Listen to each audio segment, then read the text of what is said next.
Mother finds answers 32 years after her baby is kidnapped.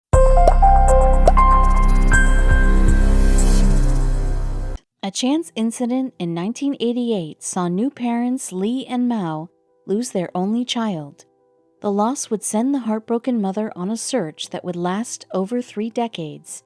For years, she had been given leads that would ultimately take her nowhere.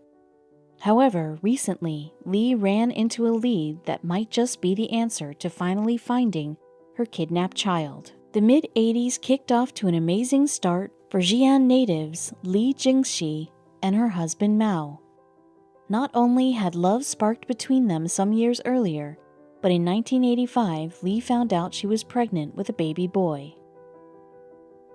She gave birth to a bundle of joy on February 23, 1986.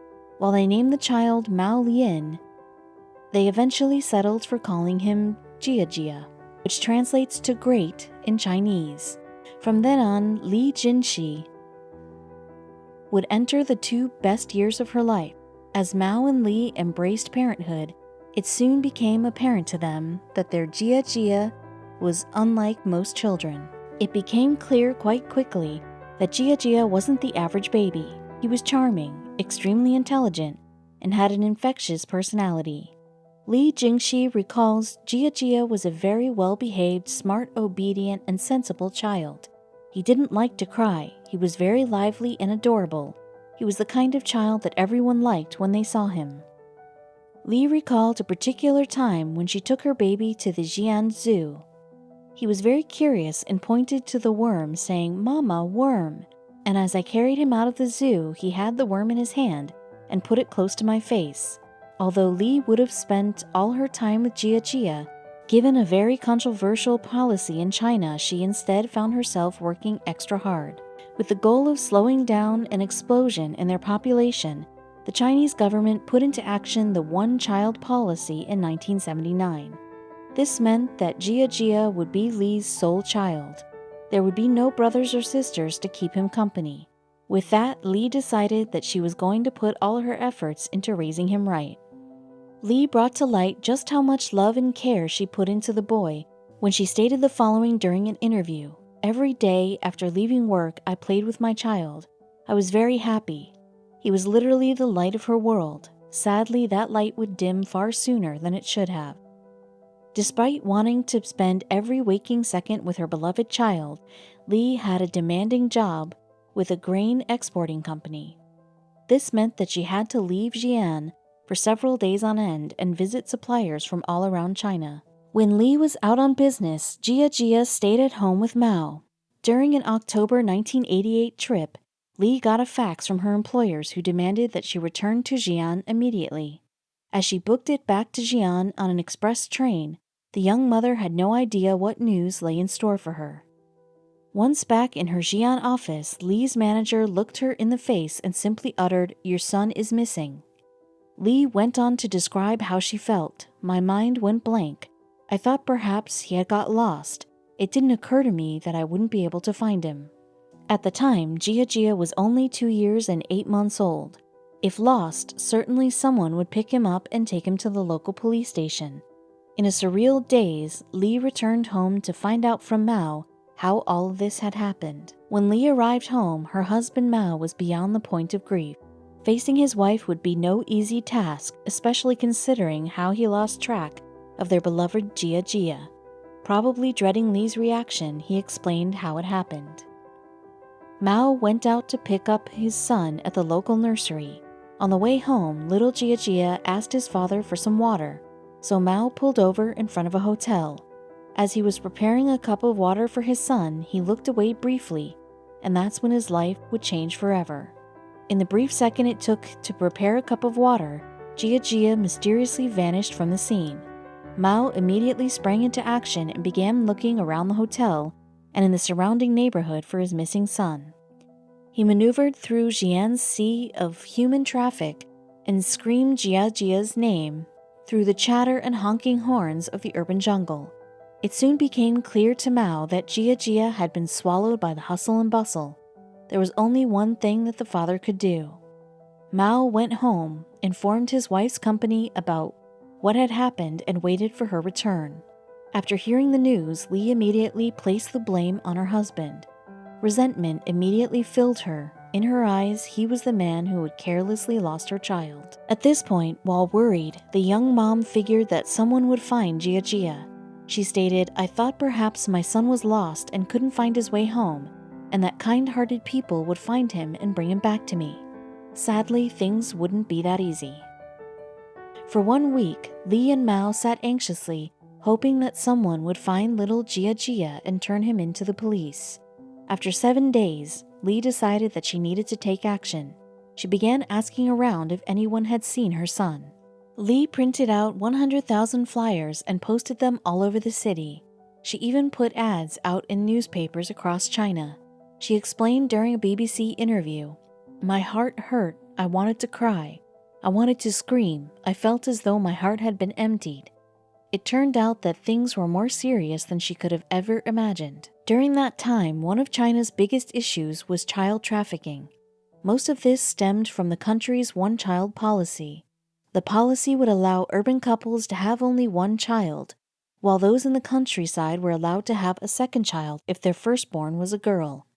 Many Chinese couples wanted boys, as they would be able to carry on the family name and take care of them in their old age. This want for boys led to a spike in child abductions across China, Lee said. "Sometimes on TV there would be notices about missing children, but I never thought that they had been abducted and sold. I just thought they were lost." This would have a horrible effect on Lee and Mao, as they realized they were the parents of a kidnapped child. Lee and Mao's lives were torn apart by the loss of their beloved child. The life the two had together became a shadow of its former self. Their once romantic relationship quickly transformed into a loveless one, and every conversation between them would be about Giajia.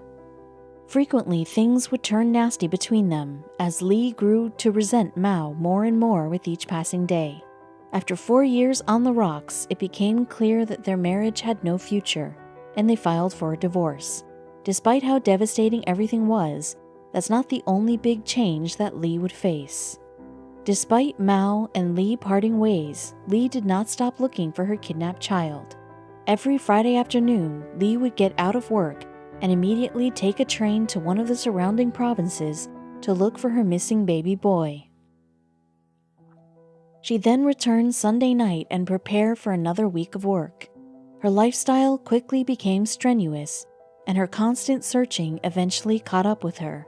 Burnt out, Lee quit her job and dedicated all of her time and energy to finding Giajia. Thankfully, she wasn't alone, as many people would do what they could to help her. Then she got a lead, but it seemed too good to be true. Word got around that a couple from another town in the Shaanxi province had adopted a child from Xi'an that looked like Giajia. This resulted in Lee embarking on an epic journey to find her kidnapped child. She went to their village and waited for the couple to come home from their jobs in the field. When the workers returned to the village, Lee was told that the couple had gone to Xi'an. With that, Lee went back to Xi'an and arrived there in the early morning hours. Upon arrival, she began searching through the city for the apartment the couple were renting. She was in for quite the surprise when she found it. When Lee arrived at their apartment complex, the landlord broke the news to her that the couple and baby had just departed to a different city. She hurried back to the train station and caught the first train out to her next destination. Sleep-deprived and exhausted, Lee arrived in the late-night hours and began going from hotel to hotel with the hopes that she'd find Giajia in one of them. After hours of searching, Lee finally found what she was looking for. She showed the receptionist a picture of her kidnapped child, and he immediately recognized the baby. While the receptionist recognized the boy from the photo, he told Lee that the couple had already checked out hours earlier. She took down the info the hotel had on them and rushed out. Despite not sleeping for 2 days, Lee took off to the husband's family residence. Sadly, they were not there. Completely drained, Lee decided to get some sleep before continuing onward. Once she regained some of her much depleted energy, she went straight to the woman's house, and when she answered the door, Lee couldn't believe who she saw in the woman's arms. While similar looking, the baby in that woman's arms was not Lee's kidnapped child. The journey across 3 days was all in vain. With her spirit completely broken, Lee walked away. She explained her disappointment in an interview with BBC. Lee said, "I thought for sure this child was Giajia. I was very disappointed. It had a huge impact on me. Afterwards, I kept hearing my son's voice. My mom was worried that I would have a mental breakdown." Lee had to make some major changes in order to cope. Lee would think about Giajia 24/7 and even dream about him as she slept. Her life as a whole had become crippled. She knew at that point that she needed help and checked herself into a hospital. It was there that a doctor told her something that changed her life. He said, "I can treat you for your physical illnesses, but as for the illnesses in your heart, that's up to you." It was at that moment that Lee knew she had to either learn how to control her emotions or run the risk of losing her mind and losing her chances of finding Giajia. This is when she did something every parent would dread. The mere sight of Giajia's clothes or toys would send Lee into a tearful frenzy, so her sister came over and pulled all of Giajia's things into storage. Lee knew that she had to do what she could to avoid getting upset. It was the only way she could be productive about the search. Lee connected with other mothers who had lost their children and created a giant network across China. They began sharing thousands upon thousands of flyers and spreading them around every region of China, and luckily, the new network came with some amazing news for Leah. While the network helped Leah garner tons of new leads, they ultimately went nowhere. However, the work helped her find true purpose in her life. She eventually got deeper into the field and volunteered with the website Baby Come Home and was able to reunite almost 30 lost children with their families.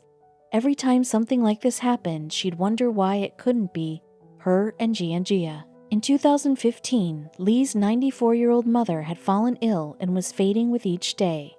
During their final conversations, the old woman would talk about missing Giajia. It was at that moment that Lee promised her mother that she would find her kidnapped child.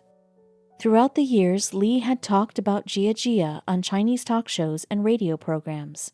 She hoped that eventually the exposure and her efforts would lead to a reunion with her long-lost baby boy.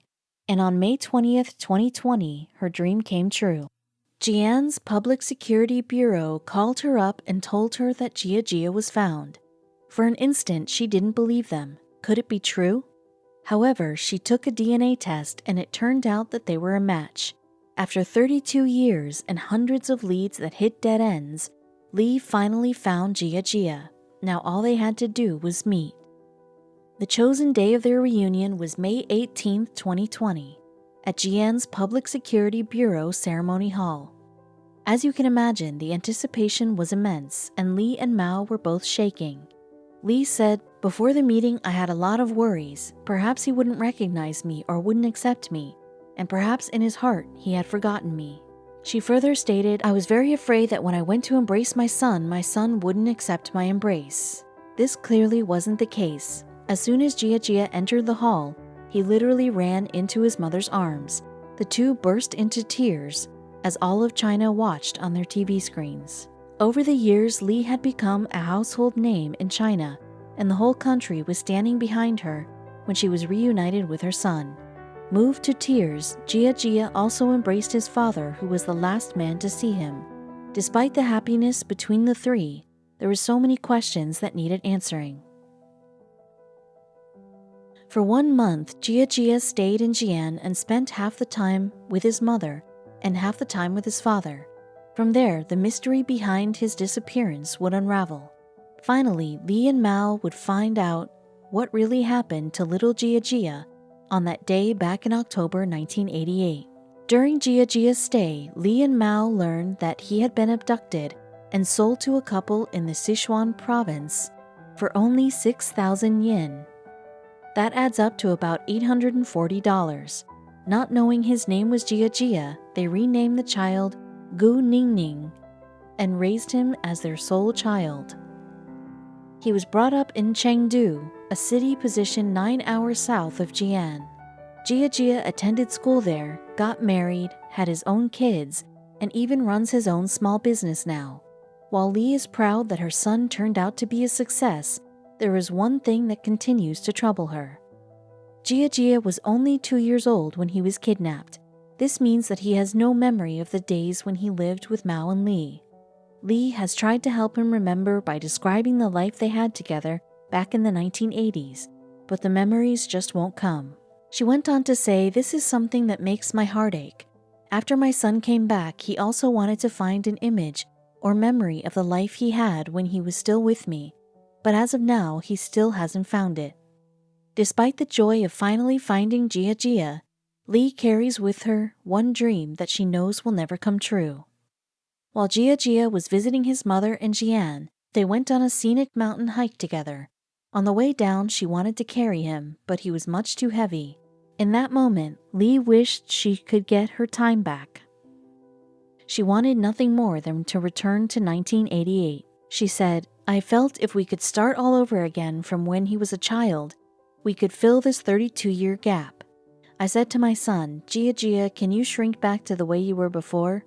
You start at age 2 years and 8 months, and Mama will start at age 28. Let's relive our lives all over again.' However, she knew it wasn't possible. Giajia has his own life, and the parents that raised him will always come first."